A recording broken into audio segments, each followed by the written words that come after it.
So you want to learn how to tank, lead your team to victory, and gain some of that sweet SR. Hello there, I'm Eldritch, and today I'll be your guide into a wonderful new world of gameplay. Whether you're a converted DPS support player, or brand new to the game, in this video we're going to go over some of the basic theory as to what tanks actually are, what they can do, and finally why this is important in your ranked games. It's going to be a very general overview, and in future we look more specifically at individual heroes, but before we start running, let's walk through some basic concepts that will be useful no matter which of these glorious specimens you eventually decide to main. Let's start by asking the first question. What actually is a tank in Overwatch? Tanks are the heroes who have high health pools, some way to mitigate damage to themselves and their team, and are responsible for making space. Each tank has their own unique ways of providing this support. Something that comes up in tanking is the concept of what is a main tank and what is an off tank, which can be a little confusing, and many players will try and convince you that all heroes are naturally one of these two options. This is a little misleading, in my opinion, and for this video I would like to propose my own way of deciding which heroes can fit each role. Let's start with the main tank. A common misconception is that main tanks have shields. However, this isn't actually the case. Main tanks are the heroes who are strong initiators. Their abilities lend well to starting fights and putting pressure directly onto the enemy team. A team with no initiation is a team who will slowly get pressured all game with no real way to start a team fight. An example would be Reinhardt pushing up with his shield and swinging his hammer into the enemy team. But Wrecking Ball is just as good as a main tank, by hard engaging into the enemy backline or displacing the enemy tank line to give DPS chances to get in some meaningful damage. Map control is an idea we will look at a little later on, but for now, let's just say that main tanks allow safe, long-range map control, or deny long-range map control from the enemy team. Now moving on to off-tanks. These heroes are the ones who have strong abilities to peel for your teammates. This refers to the act of pulling attention and damage off of the more vulnerable members of your team in order to protect them and give them the space they need to pop off. In Overwatch this can come in many forms, using D.Va's defense matrix on an ally in the line of fire, Zarya bubbling your support to have been dived on, or Roadhog hooking that pesky Doomfist away from your squishies. Furthering our analogy from before, off-tanks are more suited to short-range map control, confirming the safe spaces provided by your main tank and threatening the enemy team who would invade the areas of the map you control.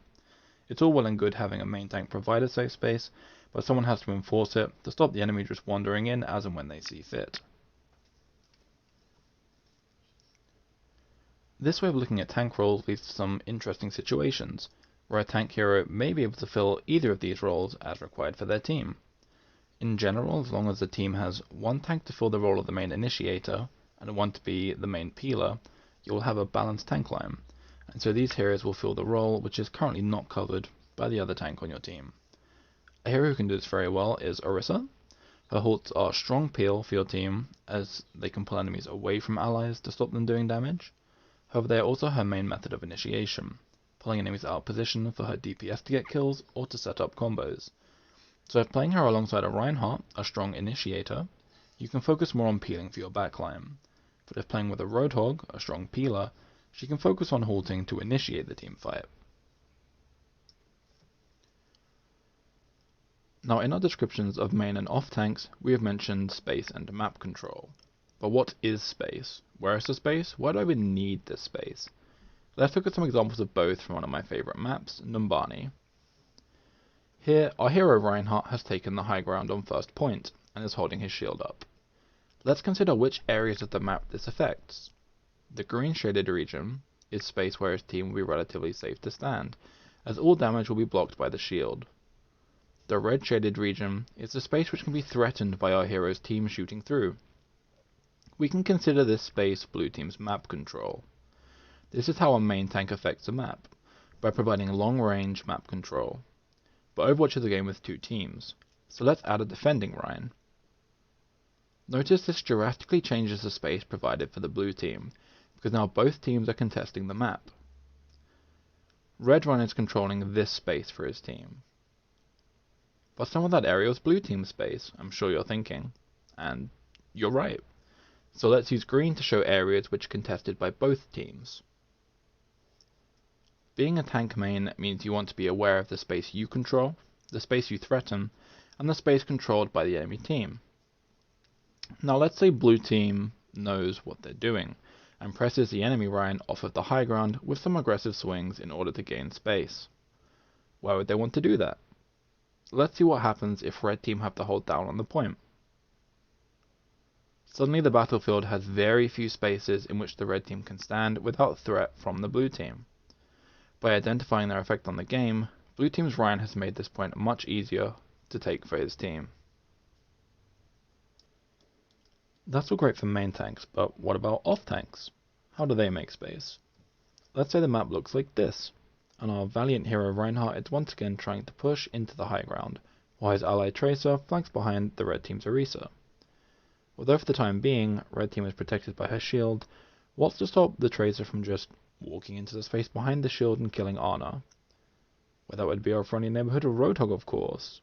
As an off tank, his job is to control the short range space for his allies and peel enemies off of them. Adding Roadhog into the mix, let's see what space he can command.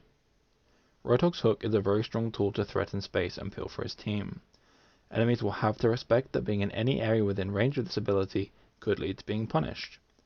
Should Tracer go into this area of control, she has a high risk of being eliminated, thus Roadhog has created space for his backline. For our last example, I want to talk about Winston. Although so far I've mostly focused on tanks, DPS heroes also provide map control. In this scenario, let's say red team has a Widowmaker. One that can aim, I know, right? In this case, anyone who walks into her sightline risks getting one shot, shown by this region here. That's looking pretty scary, right? How would a Winston help? He could place a bubble and make a little igloo for his team to sit in, but that doesn't last very long and can get destroyed quite quickly. Instead, he should dive onto the enemy Widowmaker and deny her sightline with his bubble, like this. Now no matter how good she is, she'll be shooting into his shield while being zapped with the tickle gun into submission. Remember, not all tanks have to stand at the front in order to deny long range map control. But that's enough of the examples. This guide is more about learning the core concepts than discussing every possible situation. So in summary, you now know what is a tank, what is a main/off tank, what is space and map control, and have some insight as to how they can be used to get your team the advantage. Taking up this role really is a commitment to your team. Often you won't be the one getting the flashy 6k play of the games, but without you the team crumbles. Recognizing that sometimes you're going to have to be the one to take a few punches or babysit that support who just seems to get deleted every time you look away for a second is a big part of the job description. You're an anchor in the storm, the flag people can rally behind, and the cornerstone of everything that your team does. Hopefully this guide should be enough to get you started on your journey into what I consider the most rewarding role in Overwatch. So what are you still doing here? Go out there and get that bread, gamer.